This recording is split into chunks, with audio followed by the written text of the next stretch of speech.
बिस्मिल्लाहिर्रहमानिर्रहीम। अस्सलामुअलैकुम। उम्मीद है आप सब अल्लाह पाक की रहमत से खैर व आफियत से होंगे। अगर आप मेरे चैनल पे नए हैं तो प्लीज मेरी वीडियोस को लाइक करें, शेयर करें और मेरे चैनल को सब्सक्राइब करें ताकि मेरी हर नई आने वाली वीडियो का नोटिफिकेशन आपको मिल सके।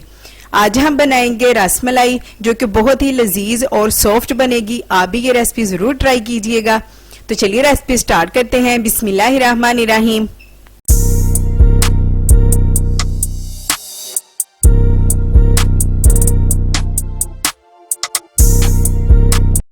सबसे पहले हम लेंगे एक बॉल, इसमें डालेंगे 1 कप खुश्क दूध, 1 खाने का चम्मच मैदा,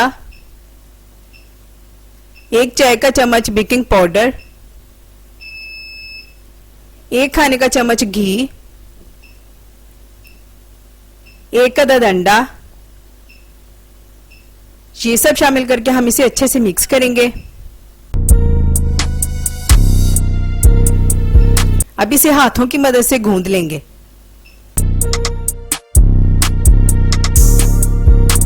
इसे 4 से 5 मिनट के लिए फ्रिज में ठंडा करेंगे। अब हाथों को ऑयल लगाकर इसके छोटे छोटे बॉल बना लेंगे।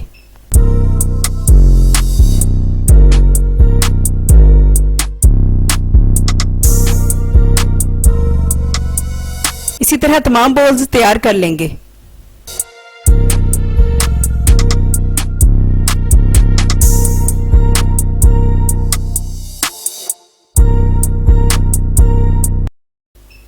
ये रेडी है। इन्हें दोबारा 2-3 मिनट के लिए फ्रिज में रखेंगे। अब एक कढ़ाई में 1 लीटर दूध शामिल करेंगे।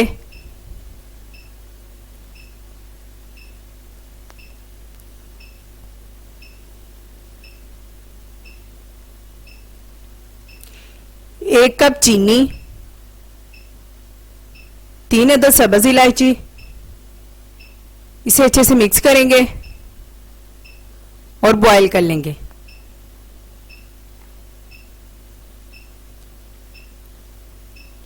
जब बॉयल आ जाए तो इसे 3-4 मिनट के लिए मजीद हम पकाएंगे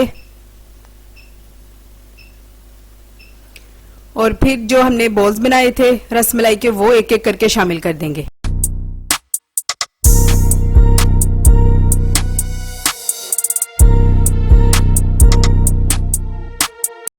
अब इसे 2-3 मिनट के लिए तेज आंच पे पकाएंगे, फिर फ्लेम लो कर देंगे और कवर लगाकर इसे 10 से 12 मिनट के लिए पकाएंगे।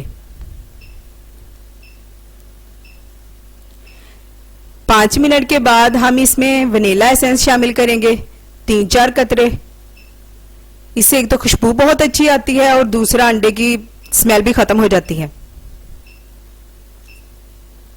इसे मिक्स करेंगे और दोबारा कवर लगाकर इसे 2-3 मिनट के लिए मजीद पकाएंगे।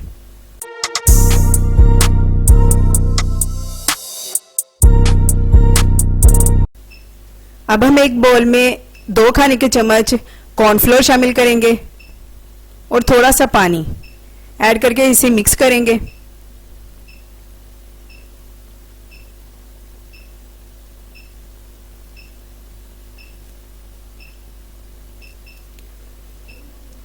और इसे रसमलाई में शामिल कर देंगे।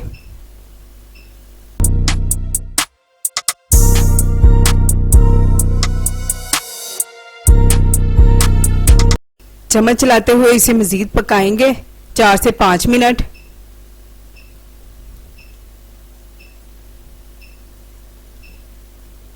हमारी रसमलाई अल्हम्दुलिल्लाह बिल्कुल तैयार है। अब हम इसे डिश आउट कर लेंगे।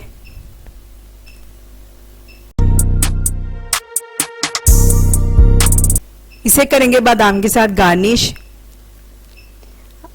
और इसे ठंडा करके सर्व करेंगे। आप भी ये रेसिपी बनाएं, खाएं, इंजॉय करें। अपना और अपने घर वालों का ख्याल रखें। मुझे दुआ में याद रखिए। अल्लाह हाफिज। देखें रसमलाई कितनी सॉफ्ट और परफेक्ट तैयार हुई है। ये मैं आपको तोड़ के भी दिखा देती हूँ।